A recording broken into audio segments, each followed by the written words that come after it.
Yeah. So now your business has still transformed from being like marketing into actually helping business owner get help with her business because you see them not getting stuff done because they cannot do it all on their own. And you Yes. started helping people, you know, finding a virtual assistant, but not just in the US, but actually in the Philippines. So how did that happen? Does that because you were helping them with marketing and they weren't then be able to continue doing themselves?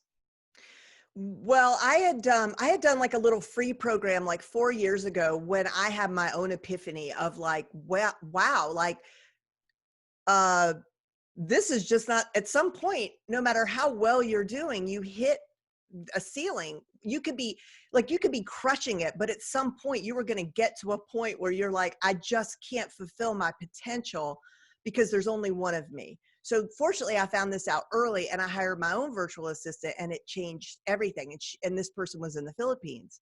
So I created a little freebie course and I got a lot of great feedback from that. And then over the years, I keep hearing the same thing. And either people just can't get liftoff because we have a great idea for starting a business. We're really good at something. And whatever that thing is, we go out and hang a shingle and we're like, we're going to go do that thing. And then we get into the business and we're like, oh God, I have to do so much more than just that thing. I have to do marketing. I have to do admin. I have to do taxes. I have to do, all those have to do's that you have to do in your business that really have nothing to do with that thing you started your business for. And that's soul crushing for a lot of entrepreneurs. It really is because, you're just in this trap. Like you know what needs to be done. It's just like, well, I don't have time to learn Facebook ads and, you know, do these joint venture opportunities and write the book and whatever. So I kept running into this and I thought, it's sort of like the nose that was on the nose on the tip of my, whatever the phrase is, it's like right in front of me. It was like, why didn't I offer this sooner? Because I have a system and and the reason that it works is because for most solopreneurs, again, with the trap is that also a lot of solopreneurs understand that they need help.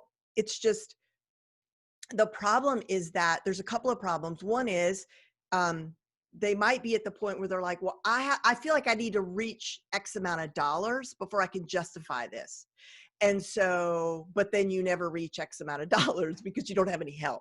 Right. And so to hire a virtual assistant at $25 an hour or $50 an hour is just really not something that is going to work for a lot of solopreneurs. So this works because you get to leverage the exchange rate. And, I know a lot of people, not a lot of people, some people bristle at the notion of paying someone $4.50 an hour. And there's a couple things that I say about that. One is, first of all, these are the rates that in my process, the VA is asking for.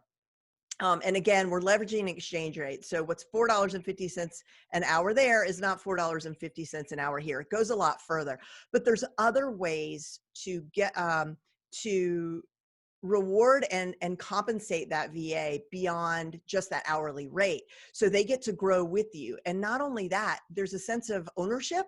And if your VA has a sense of ownership in your business, then you have something so much more than just a contractor, a transactional relationship. You have a person who is deeply invested in your business, who will stay with you for years, not weeks or months. And with the people who have used my system, this is a reality. Like, that's not a pipe dream. That's more often than not. But you do have to do certain things. You can't just go on to Upwork, look for a Filipino VA, and then run with it. You definitely have to vet people along the way.